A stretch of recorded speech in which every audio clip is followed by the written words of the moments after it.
Breaking news చూస్తున్నాం. జమ్మూ కాశ్మీర్లోని కుల్గాంలో భారీ ఎన్కౌంటర్ జరిగింది. బేహీబాగ్ ప్రాంతంలో భద్రతా బలగాలు ఉగ్రవాదులకు మధ్య కాల్పులు జరిగాయి. ఎన్కౌంటర్లో 5 టెర్రరిస్టులు హతమయ్యారు. స్థానిక పోలీసులతో కలిసి భద్రతా బలగాలు జాయింట్ ఆపరేషన్ చేపట్టాయి. అయితే టెర్రరిస్టుల కాల్పులో 2 భద్రతా సిబ్బంది గాయాలయ్యాయి. ఉగ్రవాదుల కోసం ప్రస్తుతం గాలింపు చర్యలు కొనసాగుతున్నాయి. 2 వారాల్లో జమ్మూలో ఇది రెండో ఎన్కౌంటర్. సో ప్రజెంట్ జమ్మూ కాశ్మీర్లోని కుల్గాంలో భారీ ఎన్కౌంటర్ చోటు చేసుకుంది. ప్రస్తుతం భద్రతా బలగాలు ఉగ్రవాదులకు మధ్య కాల్పులు జరిగాయి. బేహీబాగ్ ప్రాంతంలో ఈ కాల్పులు చోటు చేసుకున్నాయి. ఎన్కౌంటర్లో ఇప్పటివరకు 5 టెర్రరిస్టులను హతం చేశారు. ఇండియన్ భద్రతా బలగాలు స్థానికుల పోలీసులతో కలిసి భద్రతా బలగాలు జాయింట్ ఆపరేషన్ చేపట్టాయి. అయితే ప్రస్తుతం టెర్రరిస్టుల యొక్క ఎదురు కాల్పుల్లో కూడా సుమారుగా 2 భద్రతా బలగాలకు కూడా గాయాలైనట్టు తెలుస్తోంది. ప్రస్తుతం ఉగ్రవాదుల కోసం ఇంకా కూడా అక్కడ గాలింపు చర్యలు కొనసాగుతూనే ఉన్నాయి. ఈ వారంలో ఇది రెండో ఎన్కౌంటర్ కావడంతో ఒకసారిగా అందరు కూడా హాట్ టాపిక్గా మారింది. అక్కడ కూడా చాలా ఉత్కంఠంగా ఎప్పుడేం జరుగుతుందో ఒక ఆవేదనతో భయాందోళనతో చెందుతున్న పరిస్థితి కనబడుతోంది. మనం చూడొచ్చు ఆర్టీవీ స్క్రీన్ పైన ఉగ్రవాదులని అదుపులోకి తీసుకుంటున్నారు భద్రతా బలగాలు. ఇప్పటికే 5 ఉగ్రవాదులని హతమార్చారు. ఎదురు కాల్పుల్లో భాగంగా 2 భద్రతా బలగాలకు కూడా చాలా తీవ్రంగా గాయాలయ్యాయి. మరిన్ని అప్డేట్స్ మా ప్రతినిధి గోపి అందిస్తారు. ఎస్ గోపి, జమ్మూలో వారంలో రెండవసార్లు ఎన్కౌంటర్, ఒక్కసారిగా కాల్పులకు సంబంధించిన ఘటన హైలైట్ గా మారింది. అసలు ఏం జరుగుతోంది? భద్రతా బలగాలు కూడా చాలా పెద్ద ఎత్తున ఇక్కడ మనం కోల్పోవాల్సి వస్తున్న నేపథ్యంలో ఏ రకంగా చర్యలు తీసుకుంటున్నారు? ఇంకా అటు సంబంధించినటువంటి టెర్రరిస్టుల గురించి ఎటువంటి అంచనాలు తెలుస్తున్నాయి?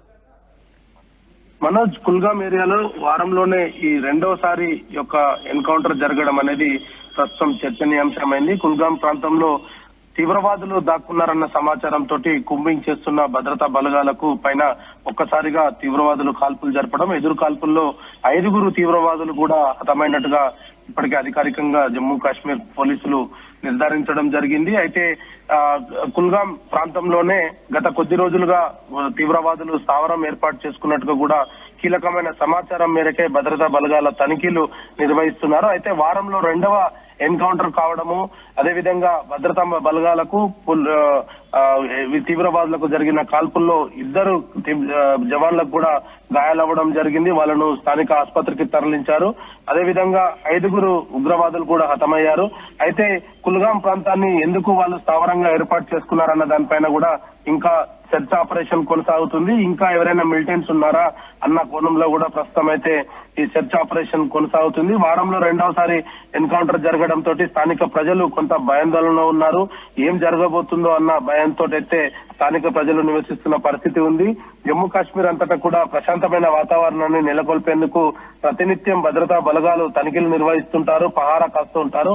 అటువంటి సమయంలో ఒక్కసారిగా తీవ్రవాదులు భద్రతా బలగాల పైన కాల్పులు జరపడంతో ఎదురు కాల్పుల్లో 5 తీవ్రవాదులు అయితే చనిపోవడం జరిగింది.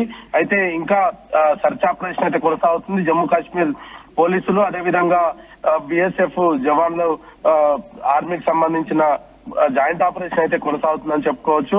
మరి ఈ రోజు ఇంకా భద్రతా బలగాలు అయితే తనిఖీలు అయితే కొనసాగుతున్న పరిస్థితి కనపడుతుంది. మనం రైట్ గోపి. సో ప్రజెంట్ మొత్తం మీద జమ్మూ కాశ్మీర్లో వారంలోనే రెండవసారి అక్కడ ఎన్కౌంటర్ కలకలం రేపుతోంది. భారీగా భద్రతా బలగాలు టెర్రరిస్టుల మధ్య ఎదురు కాల్పులు జరిగాయి. ఎదురు కాల్పుల్లో 5 టెర్రరిస్టులు హతం కాగా 1 భద్రతా బలగాలకు కూడా చాలా తీవ్రంగా గాయాలయ్యాయి.